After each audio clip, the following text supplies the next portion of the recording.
Finding yourself underpowered in any stat is tough, and the process of leveling up requires diligence and effort. However, going back and leveling the social stat as a veteran player can be awkward, due to the fact that by its very nature, it must be done around people. A lot of players are unaware the social tree even exists, and still more of those that are aware simply assume it's something to hang yourself from. And it is that, but also more. With the popularity of strength, dex, or intelligence builds, not to mention some pretty OP custom skins, the social skill line has proven to be consistently underleveled with both new and old players alike. In recent patches, new gear and subsequent game mechanics have been the driving force behind the general atrophy of the player base's social abilities, though frankly there's been a downward trend since the internet update. Since some of the best content in the game is only accessible once you reach a certain social skill level, including new areas, gear, and buffs, in this video I'll attempt to point out a few early game mistakes and misconceptions that could bar you from accessing them. First, and perhaps most importantly, is the fact that you can't level the social skill in town, which means you actually have to go outside. This is different from other stats, which can reach respectable numbers without ever interacting with other players. So, if you want to level up, you're going to have to spend some time in neutral settlements and dungeons. Some players manage to get around this by resting in the wild and never returning to town, and while initially you can grind for lots of social XP by doing this, after a few months the hobo perk is unlocked, which, while looking strong at first glance, actually works like a curse and locks the player out from the majority of the rest of the tree until the player can remove it. Adding to the issue is a new trend for trainers to gift high-level gear to extremely low-level players, effectively hobbling their ability to collect some of that sweet early game XP, providing a recipe for some very underpowered characters. This new gear allows players to circumvent many of the minor and seemingly tedious dungeons the game has to offer, which were the only way some players were getting any social XP at all, and thus preparing themselves for more difficult areas. And while legendary drops such as True Love or a Sense of Purpose are highly unlikely to drop in one of these random low-level dungeons, it does happen, but more importantly, unlike the high-level endgame content, these dungeons are plentiful, and they allow players to familiarize themselves with game mechanics, UI, as well as NPC and enemy mob behavior. The biggest reason I see among players who are avoiding social dungeons are the myriad of debuffs with extremely long and seemingly permanent durations you can get hit with if you attempt them and don't already have points invested in social skills. You can choose to go with a party or even solo some of the mid to high level dungeons, and sometimes this pays off and you gain a lot of experience really quickly, but generally without a cool skin or a pretty high level charisma, that's probably not going to happen, and you'll just end up blowing a lot of gold and taking self-esteem damage.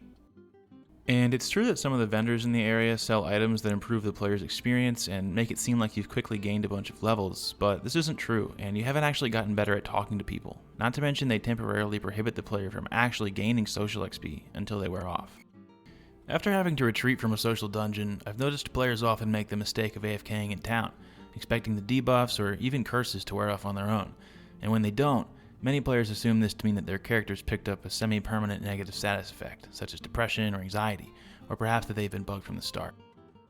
While most physical status effects like bleed or crippled can heal in town, recovering from effects from magic abilities or an enemy's offensive ability from their own social skills tree requires a player to be actively gaining social XP, either through dungeon crawls or simply engaging in relevant dialogue. This can seem like a harsh design choice to some, but just remember that as a rule, most of the design choices in this game are harsh, including a hidden passive on the intelligence tree, Repress, which hides the debuffs from the player's HUD even while the negative effects are still afflicting the player. Of the most seriously underpowered characters I've seen, the majority of them were being sapped by numerous debuffs from early game social encounters from which they never healed and had since repressed. If any of that sounds familiar and you find yourself having difficulty in low-level areas, then without further ado, here's my top 3 early game social skills. First up is eye contact. So you're going to notice that a lot of skills, when first unlocked, begin as an active ability. This isn't a bug, you just have to keep using them and they'll eventually become passives as you become proficient.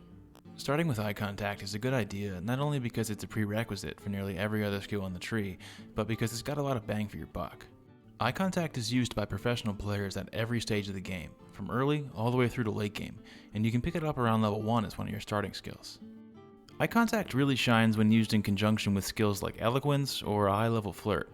However, keeping the skill active on other players or NPCs that you're not in dialogue with is a quick way to lower your reputation in the area and possibly trigger the Ignominy status effect.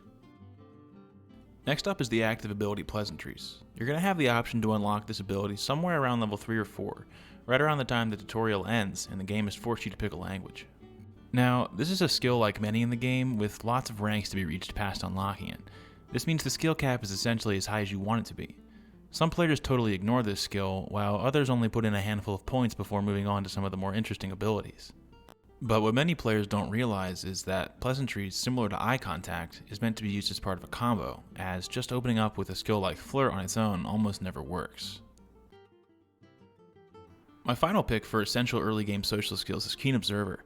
This is a hybrid skill, which can also be picked up in the intelligence tree with slightly different effects. For now, we're going to focus on the social variant. Keen Observer gives a permanent +20 to perception and a passive +5 resistance to self-consciousness checks. As if that wasn't enough, it can also be activated for periods of time, and in my opinion, this is where the skill really shines. Once activated, Keen Observer removes the player's ability to select dialogue options and forces them to shut the fuck up and pay attention. In many situations, this can actually improve your likability levels and provide for better dialogue options later on. The active is also useful for neutralizing some of the negative effects your character might have on another, such as not knowing what you're talking about by simply not allowing you to. As for the passives, the +20 to perception applies to all of your physical awareness stats, so you're going to be picking up on a lot of stuff you weren't before. The second bonus is a permanent +5 flat resistance to self-consciousness. That's big, guys. A self-consciousness status effect, not to be confused with consciousness or conscientious, can quickly turn a normal encounter into a real nightmare by steadily draining a player's dex, social, and intelligence levels, unless it's reversed or by simply fleeing. And with that, gamers, you've got everything you need to get started on your journey of self-discovery. Until your next crisis. Subscribe for more plausibly helpful videos.